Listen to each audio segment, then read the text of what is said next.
Click the link below for a 30-day free trial of Audible. Wake up, wake up, wake up, wake up, wake up out of your sleep, wake up.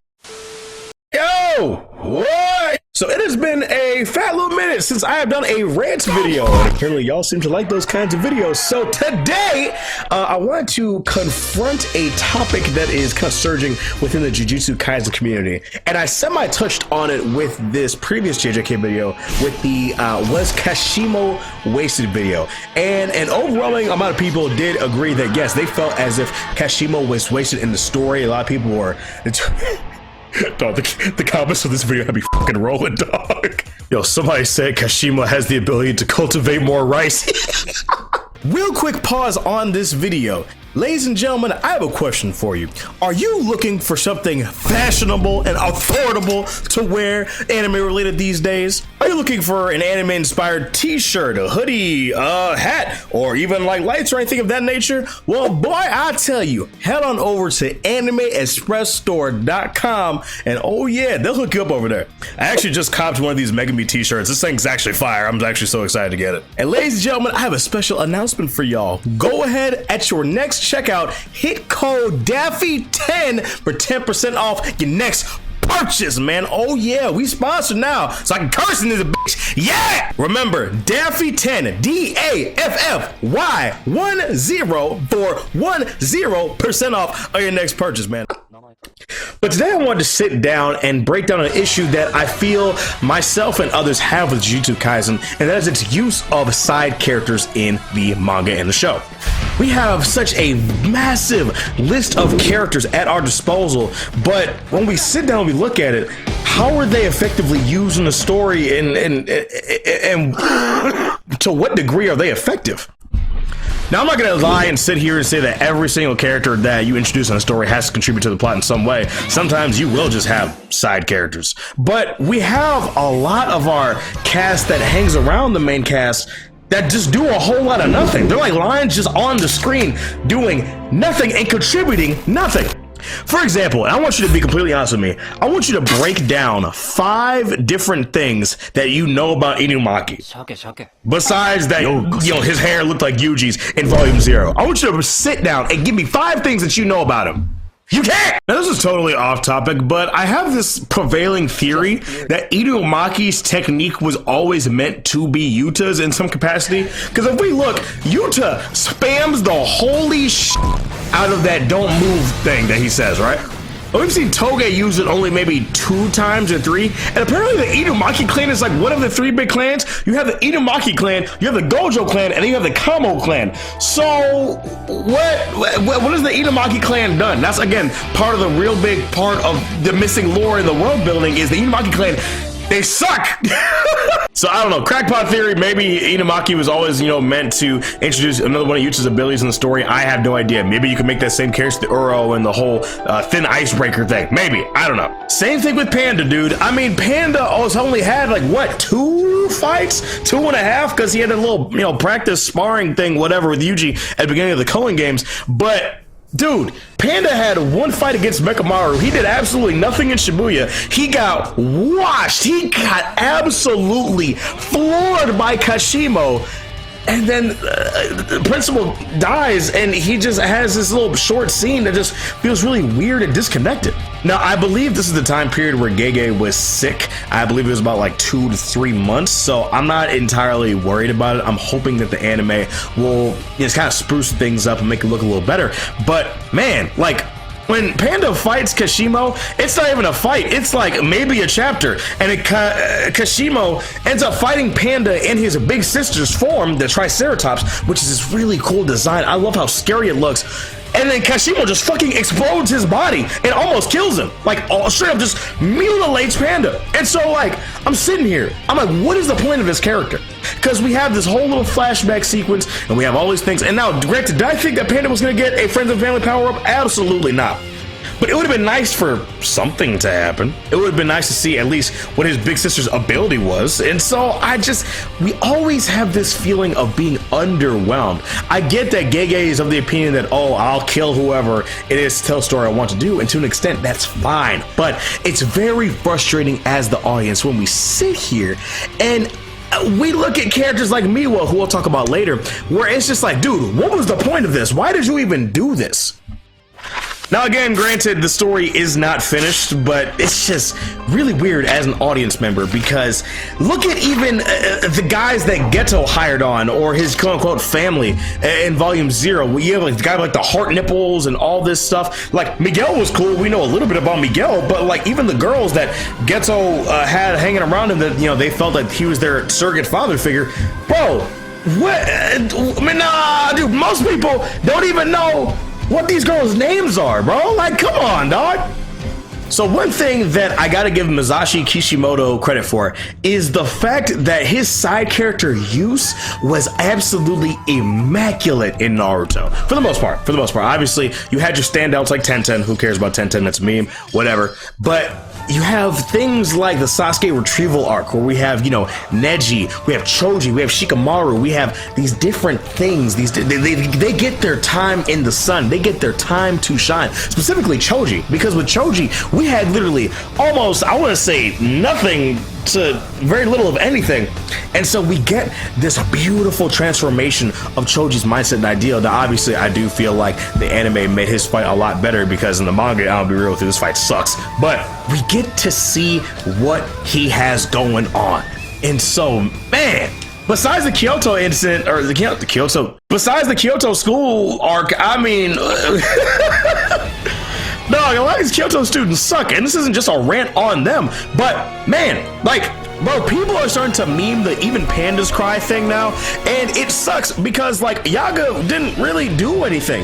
Yaga had about as much screen time as Asuma from, you know, Naruto, and I feel like Asuma's death was way better done. And I don't know, man. When Yaga died, I was more confused. I thought it was a fake out, but then I was like, oh, he's actually dead. And then we get the fact that Gojo doesn't even talk about it. Like, dude, oh my god, dude, if we do not get a flashback or something where we see what Gojo had them doing up to the fight to Sukuna, I promise you, Gege will literally need to go in his closet, take some gasoline and a lighter, and burn every single ink pen that he has, including every stylus he has, including all the styluses for his iPads that he's got. I'm telling you. And like, I think we might be getting something like that. Now, granted, this is before the leaks are coming out in, I don't know, an hour or some shit, and I'm probably gonna go to bed. I'm tired. But like, Yuta said they cheated, so they have that theory that, oh, well, the guy that trained Maki in his simple domain, maybe that he was involved, or like maybe Yuta copied his technique, I don't know, something. So I'm hoping that we get to see, because we had a little flashback with Higurama.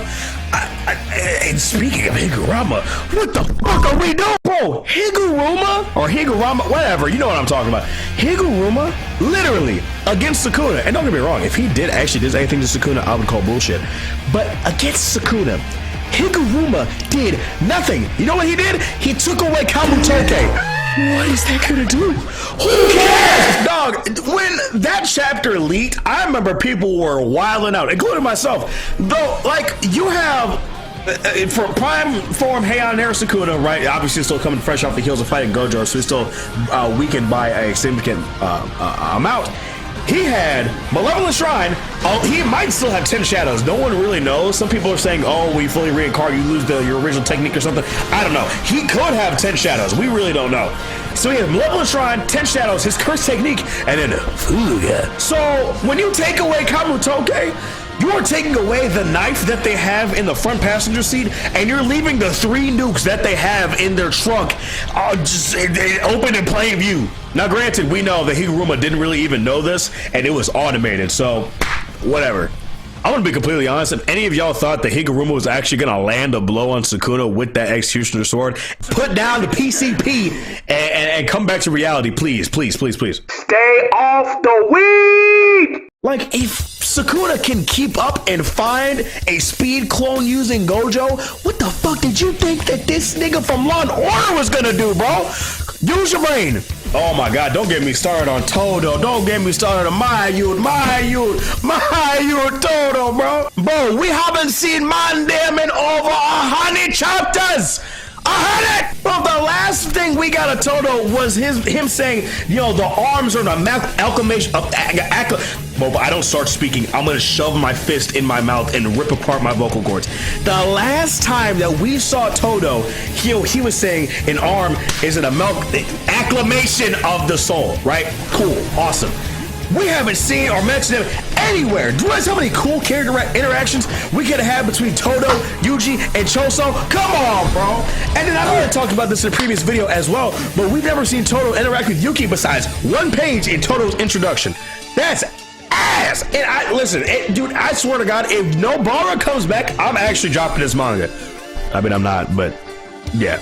Like, dude, what would Nobara even do at this point? Now, maybe there's some foolishness with, like, you know, souls and resonance and all that because, you know, it's been teased that, you know, obviously her resonance and all that is very important because she hit, you know, the clone Mahito and the Mahito, like, a mile back felt it. So I could see something there, but it's just, like, the power scaling is just way too high unless she gets reverse curse technique and buffs, gets domain expansion. I don't know, dude. Nobara domain expansion will be a crazy thing for this series. Lobotomy Kaisen will be going crazy. I didn't remember to breathe during this rant. I apologize. Let's talk about Mai.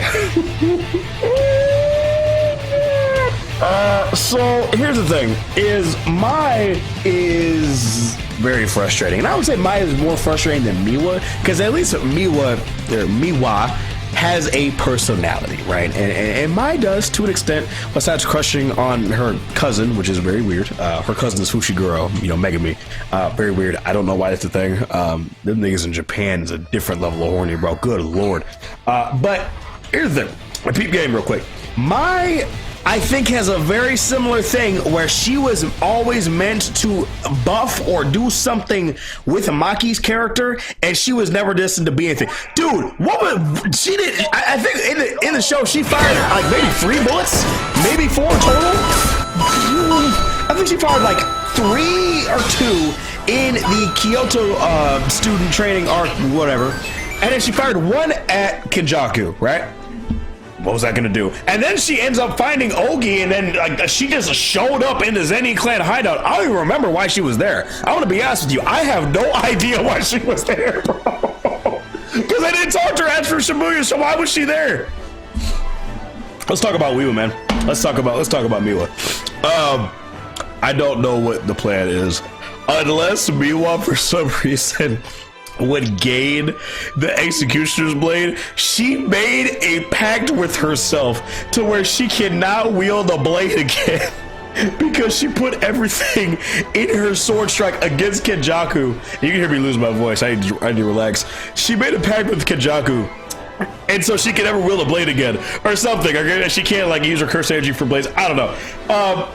Why is she even conversing with like the Sukuna and Kenjaku extermination thing? Why are you even here? What are you adding to this? I don't know. I'll be like Gege cook. I feel like there's a reason he specifically said that. I trust Gege to an extent. I'm in the minority that felt like Gojo's death was well done. I don't really feel like that Gojo's like death or anything was like super out of character like a lot of people do, because a lot of people piss, moan, and cry. They're like, oh my god, he acknowledged that Sukuna was strong. You know, that's like one of like the 3 times we've gotten like an inner monologue and like a peek into Gojo's brain in the series. So I don't know, but I don't know, man. I don't know. The Kyoto students, they all suck, except Todo, obviously. Whatever the little girl is with the broom, I don't know why she's in this series. I mean, I like her character design, it's fine. And I don't really know. I think the funniest moment, because Gege is a comedian, right? Gege is really funny. Gege could be a gag author if he wanted to. Bro, that panel where she like has the wind slice and she throws it at Urame and Urame just smashes it to the ground. Oh my god, yo, that's like Kid Gohan Fargo Masenko and like full power Frieza or some shit. I don't know. That never happened. I think it was like second or third, fourth Frieza or something. I don't know, man. I feel like the villains generally get the better gist of the story beats and all that good stuff. I feel like Dagon was the weakest member of the disaster curses. We didn't really get to see like anything as far as like Dagon's like, you know, motivations and all that. He was just kind of there. The reveal that they were actually chilling his domain expansion in the first season was actually pretty cool. I really like seeing that, but we really didn't get that many like, you know, internal thoughts from Dagon or anything like that. So like when he died, I was just like, damn, told you, messed him up. But I mean, Hanami, we got a little bit to see. I would love to see her domain expansion. I say it's a her, it's a it, I think. I don't know, I'm gonna call it a her, whatever. I would love to have seen Hanami's domain expansion. Obviously, we know Mahito, one of the best villains in the series, arguably like second to Sukuna in Kenjaku, maybe. I don't know, but I